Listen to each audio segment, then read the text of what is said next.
medos se vão, minha dor, meu sofrer, pois de paz tu inundas meu ser. Só de ouvir tua voz, de sentir teu amor,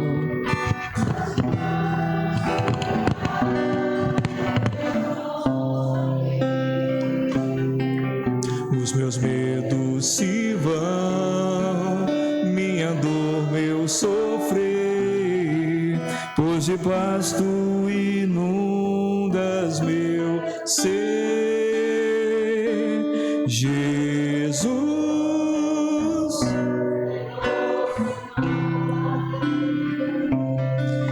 que transforma em alegria o meu triste coração. Só o teu nome é capaz de dar ao homem salvação. Só de ouvir tua voz, só de ouvir de sentir teu amor, só de pronunciar o teu nome,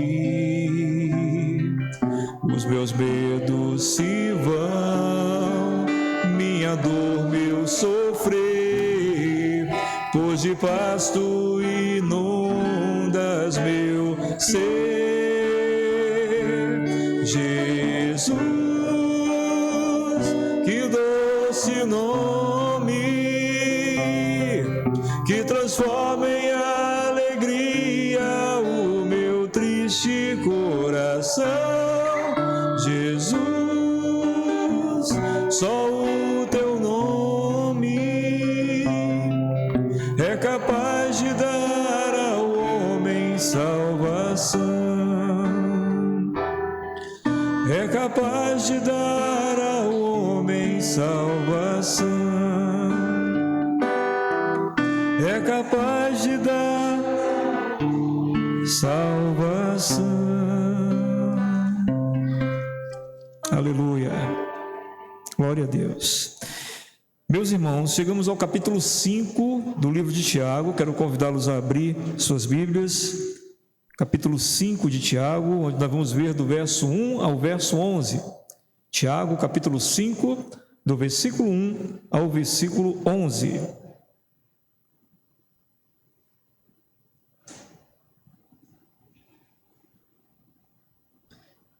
Tiago, capítulo 5, do versículo 1 ao versículo 11.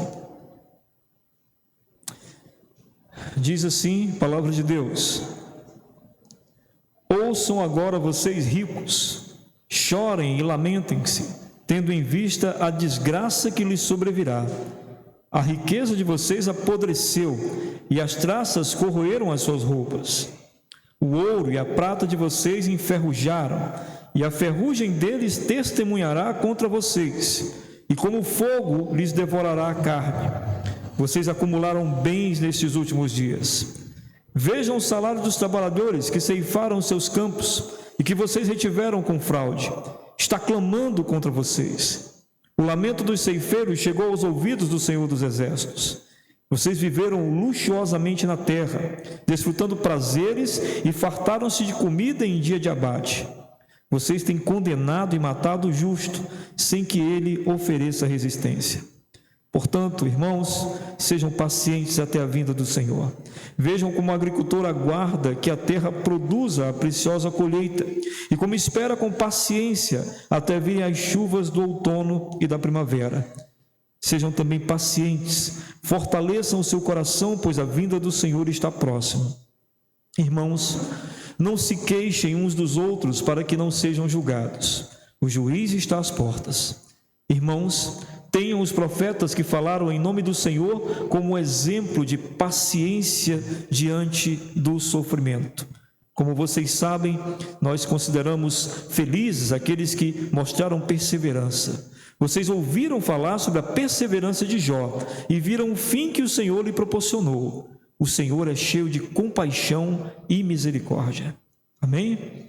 Vamos orar, meus irmãos, para que o Senhor nos abençoe com o entendimento da sua palavra.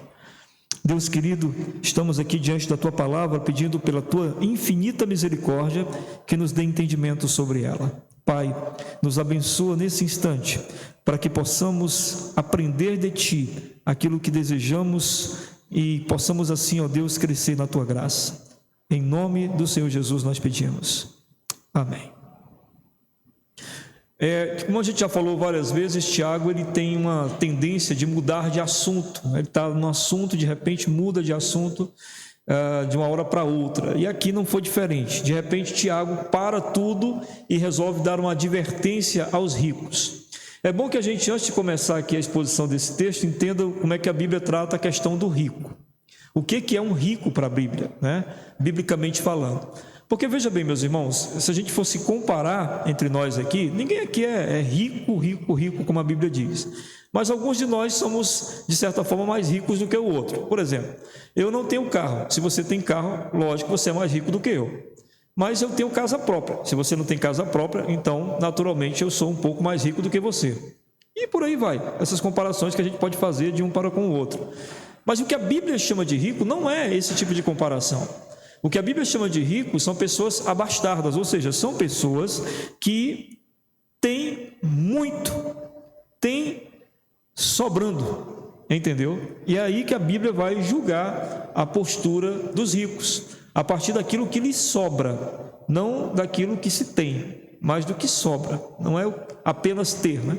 Mas ter em abundância, ter de maneira farta, digamos assim.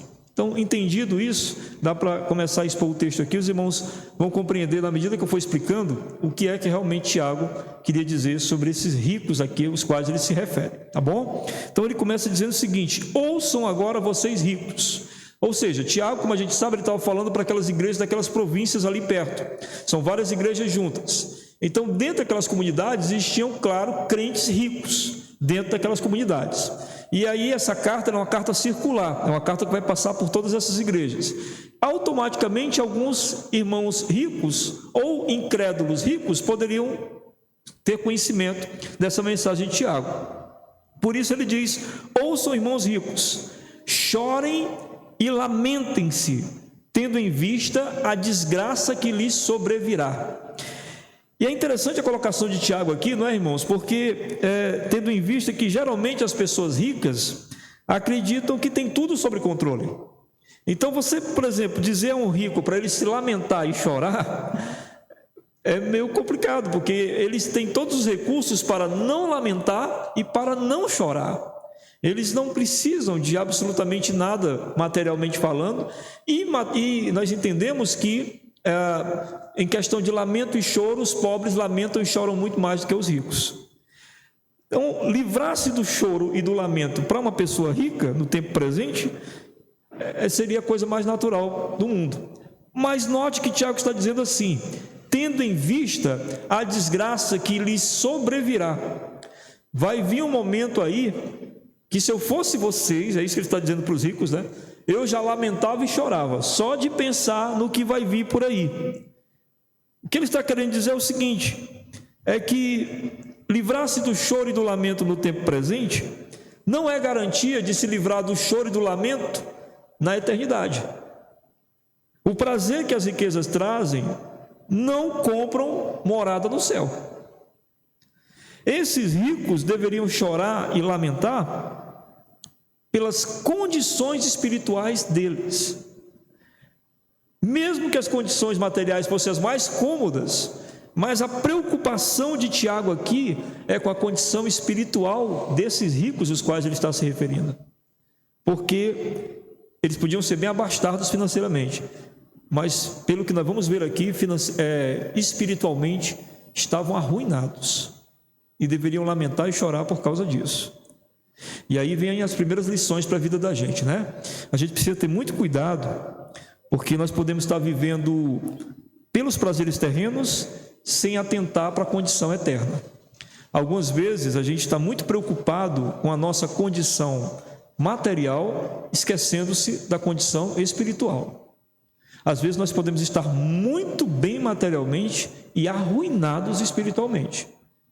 É uma lição para as nossas vidas, essa primeira alerta aqui de Tiago nesse sentido.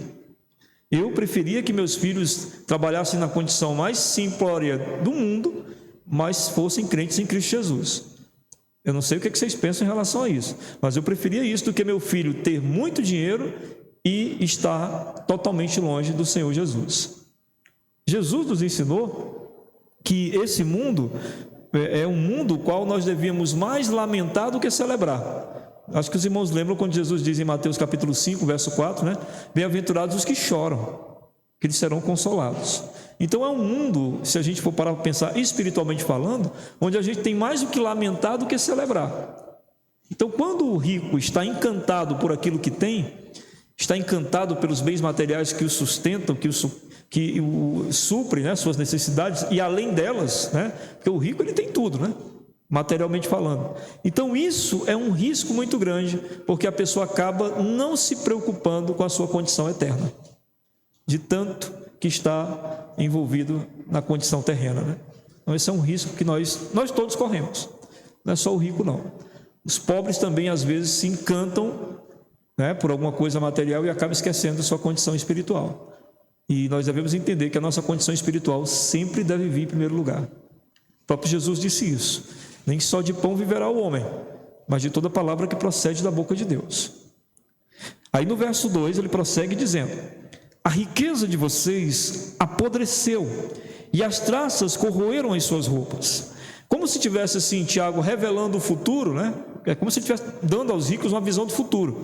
E nessa visão do futuro, Tiago diz assim: a roupa de vocês apodreceu.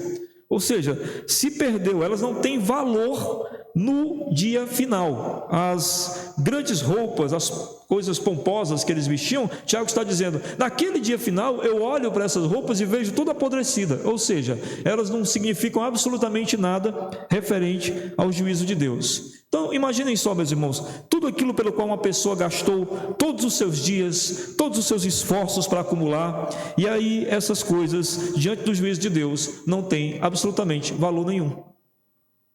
Não é impressionante isso, né? A pessoa gastou horas de sua vida, dias se matando para tentar ter mais, acumular bens, e aí no dia do juízo essas coisas não significam absolutamente nada.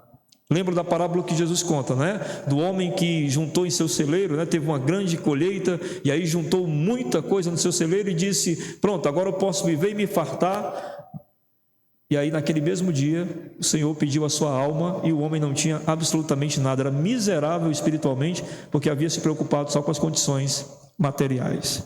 Então Tiago faz com que a gente possa refletir sobre as riquezas que necessitam realmente ser acumuladas. O que a gente precisa realmente acumular? E aí a gente não pode esquecer do que a palavra de Deus diz em Mateus 6,33, que diz o seguinte, que nós devemos acumular tesouros para o reino de Deus. Coisas que não perecem, coisas que não vão se perder com o tempo, coisas que não vão se estragar, coisas que vão permanecer conosco para toda a eternidade. E essas coisas, é a elas que nós precisamos estar atentos, porque essas riquezas eternas em nós é que nos serão úteis no dia do juízo final. Porque veja bem, qual é o nosso maior bem? Qual é o maior bem de um crente? Qual a maior riqueza de um crente? É Jesus. É Jesus Cristo. De que forma? Quando Cristo está nele. Essa é a nossa maior riqueza. Quem são os crentes mais ricos? São os que mais se parecem com Jesus Cristo. Então essa riqueza é que nós necessitamos para o dia final, porque nenhuma outra nos servirá. Aí vem o verso 3, quando ele diz o seguinte: o ouro e a prata de vocês enferrujaram, e a ferrugem deles testemunhará contra vocês, e como fogo lhes devorará a carne. Vocês acumularam bens nesses últimos dias. Ora, ouro e prata, eu acho que vocês sabem, não enferrujam. E Tiago provavelmente sabia disso também. Não é uma questão de, porque a palavra foi escrita há muito tempo, né? E naquela época a ciência não, a ciência já sabia. Ouro e prata eram valiosíssimos exatamente por não enferrujarem. Tiago sabia disso. Tiago está fazendo aqui uma figura de linguagem para mostrar aos ricos o seguinte: sabe o ouro e a prata que vocês tanto valorizam? Pois eu vou dizer para você que naquele dia, no dia do juízo, essas coisas vão enferrujar, ou seja, não servirão de absolutamente nada. não terão valor nenhum, esse ouro e essa prata que vocês acumulam. Ou seja, o que Tiago está dizendo é que o destino reservado para esses ricos aqui era tão implacável, que até aquilo que lhes parecia imperecível aos olhos dele, aquilo que parecia, né, que nunca ia se gastar, pois diante de Deus não existiria mais. Afinal, ninguém vai para o céu com absolutamente nada material que se tem nesse mundo, não é? É disso que Tiago está dizendo. E a sentença para eles, né? Tiago dá uma sentença aqui para eles no final do versículo. Você observou que ele diz assim, ó: vocês acumularam bens nesses últimos dias. A igreja primitiva acreditava, já repeti isso aqui várias vezes, né, por causa do livro de Tiago, acreditava que Jesus ia vir a qualquer momento, entendeu? Então eles acreditavam que estavam nos últimos dias. Então Tiago está dizendo aqui, é um absurdo que vocês tenham coisas sobrando e vocês sejam tão egoístas nesses últimos dias. Tipo assim, gente, ó, Jesus vai voltar a qualquer momento. Para que você tem tantas camas? Para que você tem tantas roupas? Para que você tem... Você está entendendo isso? Se Jesus vai voltar a qualquer momento, por que vocês não compartilham isso? Então, o Tiago diz, qual o grande crime desses ricos? É que eles acumularam bens nos últimos dias. Ou seja, eles foram mesquinhos, egoístas. E a mesquinhez, meus irmãos, biblicamente falando, é um pecado terrível. A Bíblia condena assim, consideravelmente a questão da mesquinhez, do pão-durismo. Provérbios capítulo 21, no verso 13, diz assim: o que tapa o ouvido ao clamor do pobre, também clamará e não será ouvido. O mesquinho, que fecha os ouvidos para não ouvir ninguém pedindo a ele alguma coisa, também, quando clamar a Deus, não será ouvido. Daí você vê como Deus trata a questão da mesquinhez. E mais, nós não precisamos ser ricos para ser mesquinhos. Vocês concordam comigo? Não precisamos. Basta que sejamos egoístas. Há pessoas com pouco e extremamente egoístas, justificando serem egoístas e mesquinhas porque tem pouco. Não é verdade?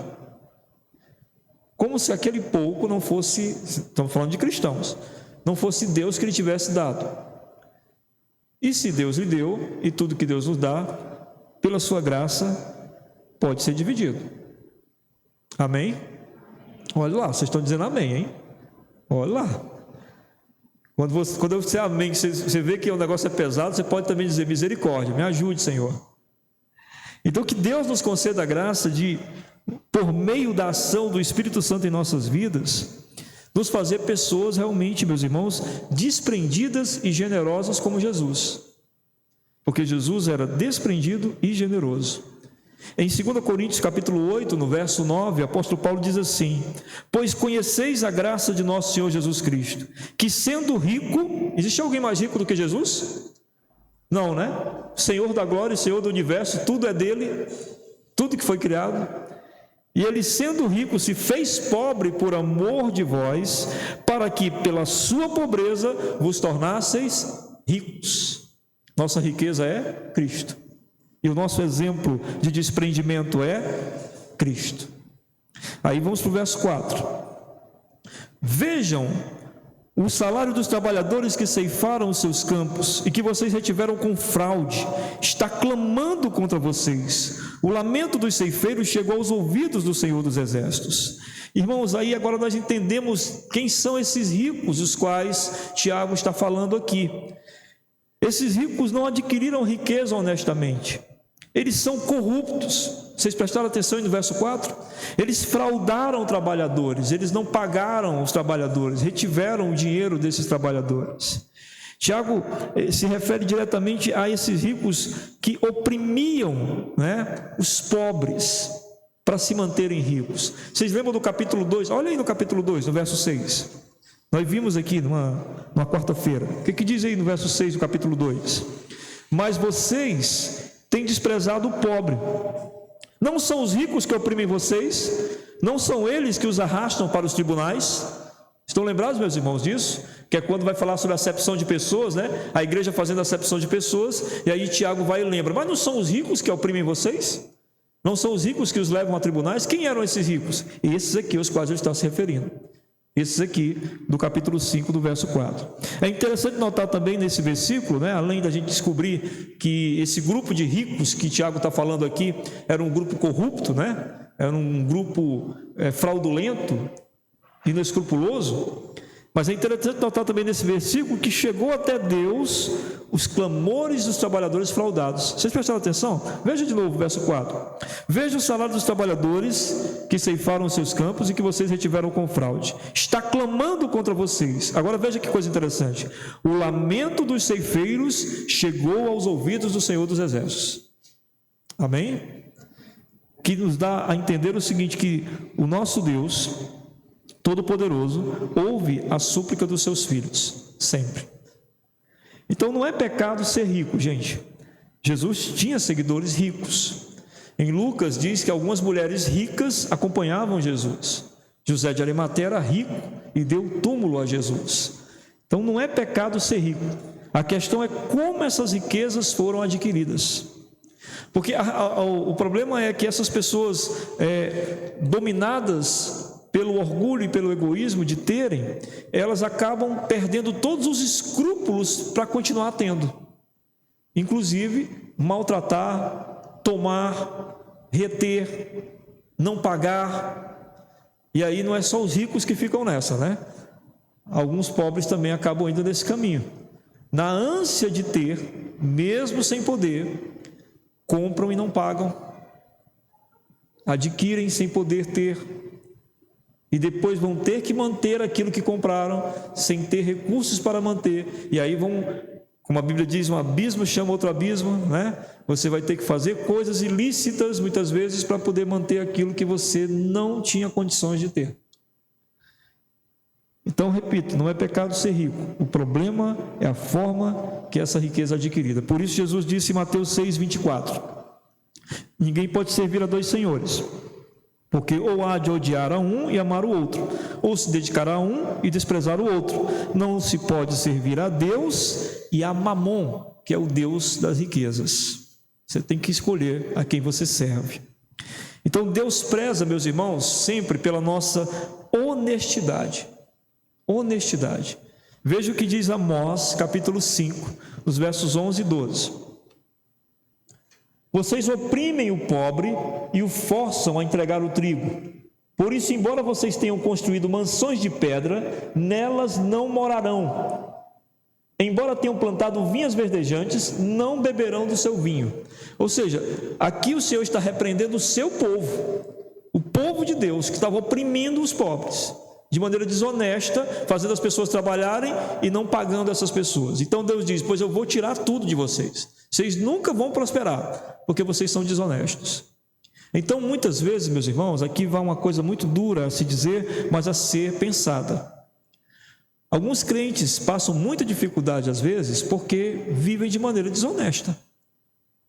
Não pagam suas contas, não compram somente o que podem comprar, se endividam de maneira que não deveriam se endividar, tudo por conta da vaidade e do orgulho de se ter.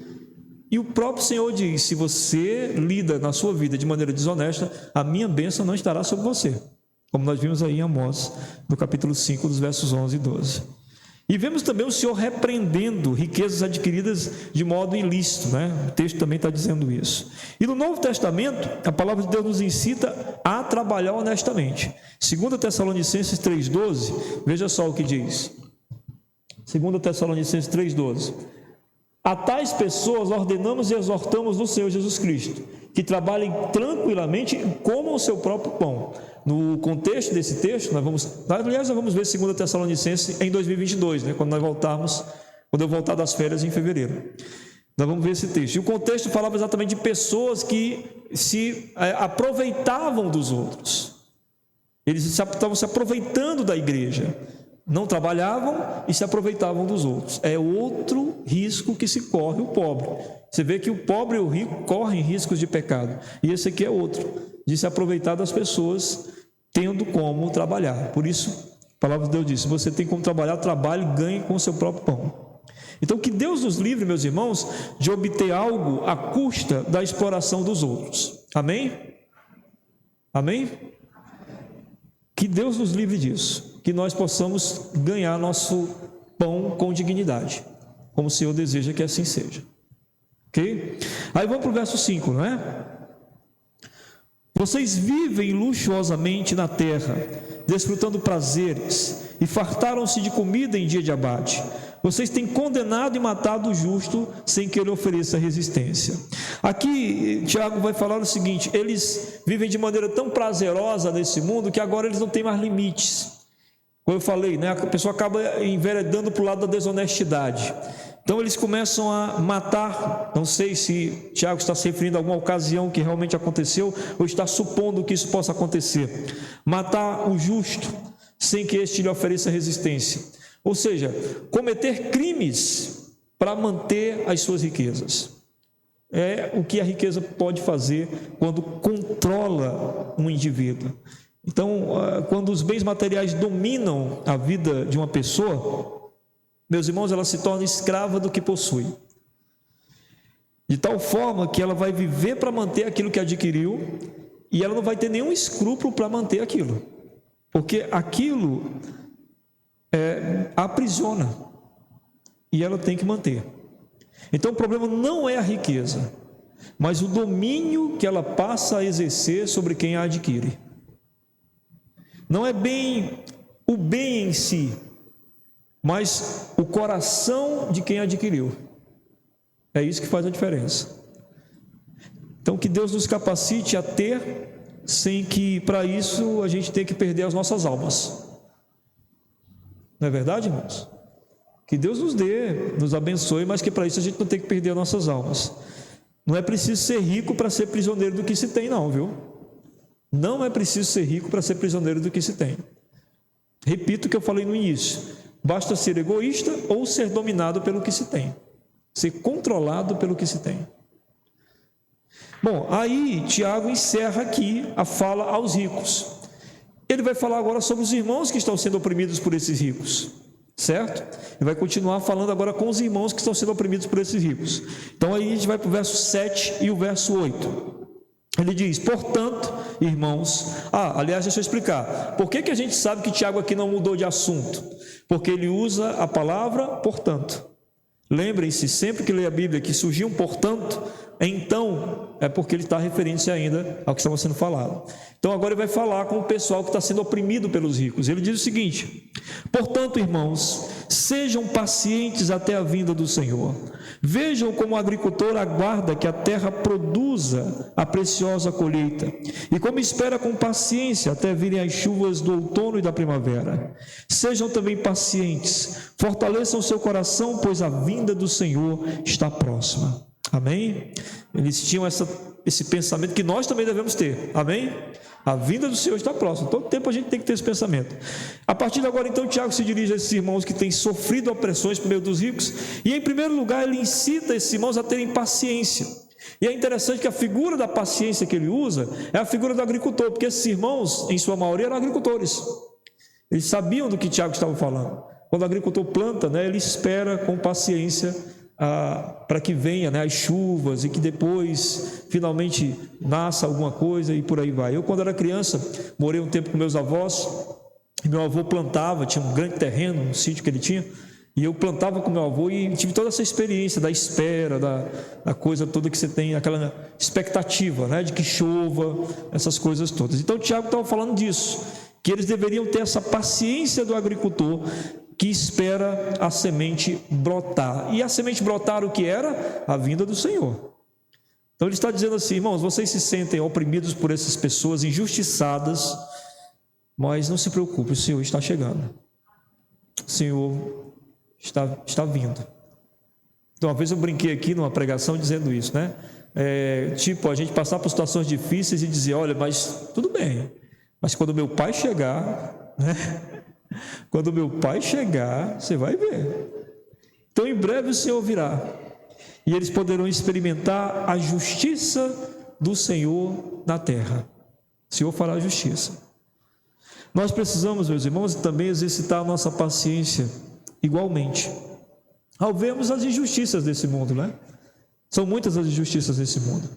Há muitos poderosos que estão acumulando para si não só dinheiro, mas a ira do Senhor. Eles estão acumulando para o dia final. Cada um prestará conta de seus atos. A Bíblia diz que nós prestaremos conta até do que falamos, quanto mais dos nossos atos. Cada um prestará conta dos seus atos. Não deixemos, portanto, que a ira por essas pessoas nos consuma. Não é isso que Deus quer. Confiemos na justiça de Deus, que Ele em breve virá. Nosso sentimento não deve ser o de vingança. Por quê? Porque a vingança pertence ao Senhor. Romanos 12, 19, só para os irmãos saberem que a vingança pertence ao Senhor. Romanos 12, 19 diz: Amados, nunca procurem vingar-se, mas deixem com Deus a ira, pois está escrito: minha é a vingança, eu retribuirei, diz o Senhor. Amém? Então, nós só temos a certeza de que o justo juiz, quando se manifestar, colocará cada coisa no seu devido lugar. Enquanto isso, o que cabe a nós crentes? Amarmos os nossos inimigos.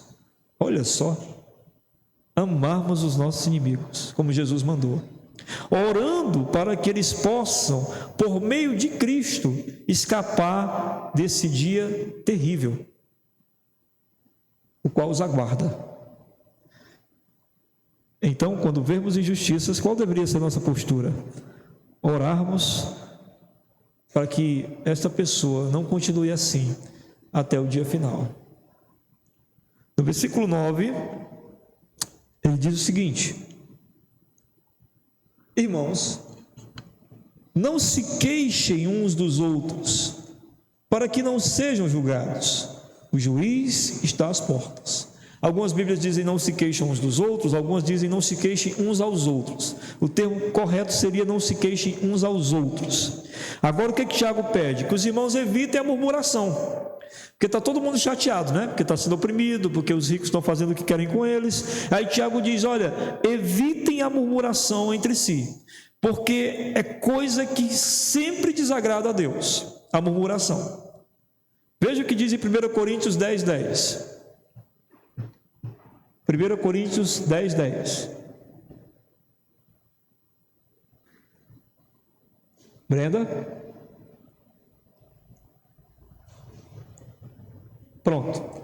Olha a murmuração. Não se queixem, como alguns deles se queixaram e foram mortos pelo anjo destruidor. Pessoal, o povo de Deus se queixou no deserto e ficaram pelo deserto. Deus não se agrada de murmuração. Deus não se agrada de queixa. Então, o que Tiago está dizendo aqui é que os irmãos não deviam ficar se queixando ou murmurando sobre isso uns com os outros, para evitar não serem julgados também por Deus. E aí note que ele termina o versículo dizendo o quê? O juiz está à porta. Cuidado que o justo juiz, que é o Senhor, está à porta. Então nós somos tentados sim, meus irmãos, a murmurar diante de tantas injustiças. Ver o noticiário pode ser fonte de grande tentação para a gente murmurar, para a gente se queixar. É ou não é? Mas não caiamos nesse erro. Que cada injustiça receba, ao invés da murmuração, a nossa oração. Amém? Entregando os corruptos na mão de Deus, nosso coração ficará em paz. Amém? Verso 10. Irmãos, tenham os profetas que falaram em nome do Senhor como exemplo de paciência diante do sofrimento. Aí Tiago prossegue pedindo que os irmãos sejam pacientes diante do sofrimento que eles estão passando ali por serem oprimidos pelos ricos. E ele apela para a imagem dos profetas que sofreram pacientemente, sempre aguardando, a vinda do juízo de Deus. Os profetas pregavam e esperavam que Deus fizesse justiça. E esperavam isso muito pacientemente. Houveram profetas que pregaram a vida toda. Isaías pregou sua vida toda. com 30, 40 anos pregando, esperando que o juízo de Deus finalmente viesse. Jeremias a mesma coisa, pregou quase a vida toda. Então ele diz, atentem para esse tipo de exemplo. Por quê? Porque Jesus falou isso, Mateus capítulo 5, os versos 11 e 12, vamos ver o que Jesus disse sobre isso. Bem-aventurados serão vocês quando por minha causa os insultarem, os perseguirem e levantarem todo tipo de calúnia contra vocês.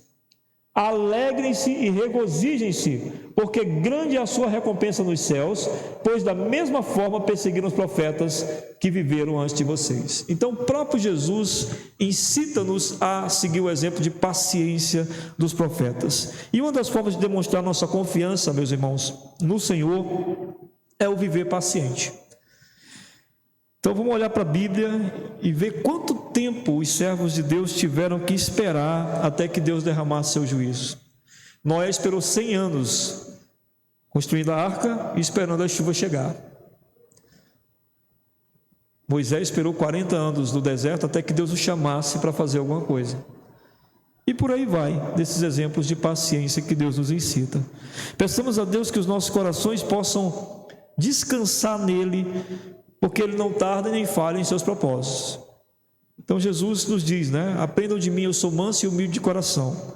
E isso implica em ser paciente. Eu sei que a vida tem muitas injustiças, mas o Senhor nos pede paciência. Então nós temos que obedecer. É isso que nos cabe. Amém? E aí ele conclui no verso 11, que é muito interessante o verso 11.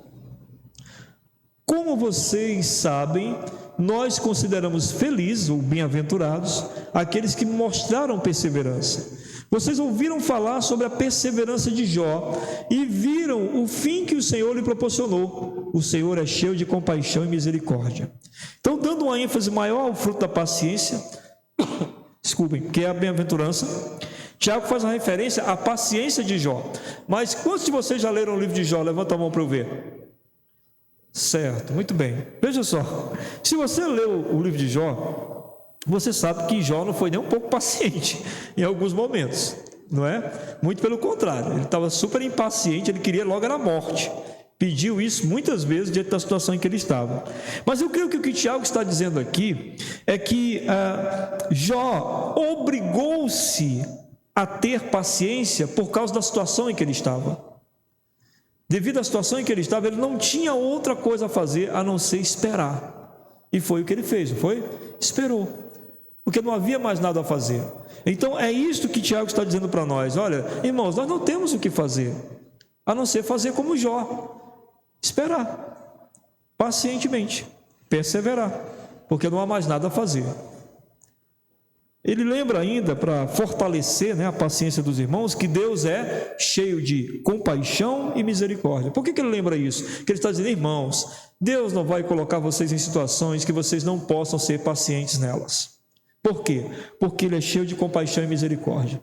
Se ele colocar em situação difícil, é porque você tem condições de passar pacientemente por essa situação. Por quê? Porque o Senhor é cheio de compaixão e de misericórdia. Lembremos, meus irmãos, que nós só temos uma opção além da paciência, que é a murmuração. E já descobrimos aqui pela palavra de Deus que a murmuração não agrada ao Senhor. Então, eu creio que o melhor que nos fazemos é apelar para a paciência. Pedir a Deus que nos dê paciência. Então, levemos em conta que um Deus cheio de compaixão e cheio de misericórdia não nos deixará ser tentados a murmurar. Se a gente confiar nele, se a gente esperar nele, se a gente crer nele, ele vai nos dar a perseverança necessária para a gente chegar até o fim. Amém? Então, duas coisas finalizam aqui para nós nesse texto. A primeira delas é que não é pecado ser rico, mas é preciso ter cuidado com as riquezas, com a maneira que elas são adquiridas e também com a forma com que elas são usadas, porque elas podem nos aprisionar. Também aprendemos aqui que ser mesquinho e egoísta não é um privilégio, digamos assim, dos ricos, mas um pobre também pode incorrer pelo pecado da mesquinhez e do egoísmo. E também pode ser prisioneiro daquilo que tem, embora tenha pouco. E o ter pouco não justifica também não sermos bênção no pouco que temos, porque podemos dividir. E o segundo aspecto importantíssimo aqui que Deus nos traz no texto é o da paciência e o da perseverança e da espera no juízo de Deus. Não temos, meus irmãos, como por nós mesmos fazer a justiça que deveria ser feita. Só o Senhor tem. Então nós esperamos pacientemente nele. E enquanto esperamos, não esperamos com sede de vingança, mas esperamos orando pela misericórdia de Deus sobre aqueles que nos oprimem, porque sabemos que dura coisa é cair nas mãos do Deus vivo. E como nós não queríamos cair nas mãos do Deus vivo, também não queremos que ninguém caia. Clamaremos pelos nossos inimigos, aqueles que nos oprimem, aqueles que nos fazem muitas vezes sofrer, mas clamaremos para que o juízo de Deus não recaia sobre eles no dia final. É assim que devemos viver e é isso que nos cabe, é isso que Deus deseja de nós. Amém? Vamos orar? Eu vou orar logo após minha oração. Antes de você ir embora, fale com Deus sobre o que você ouviu nesta noite, tá bom? Senhor, muito obrigado por esta noite, obrigado por tua graça e misericórdia. Que o amor de Deus, a comunhão do seu Santo Espírito e a graça do nosso Senhor Jesus Cristo esteja derramada sobre todo o povo de Deus, agora e para todo sempre. Amém.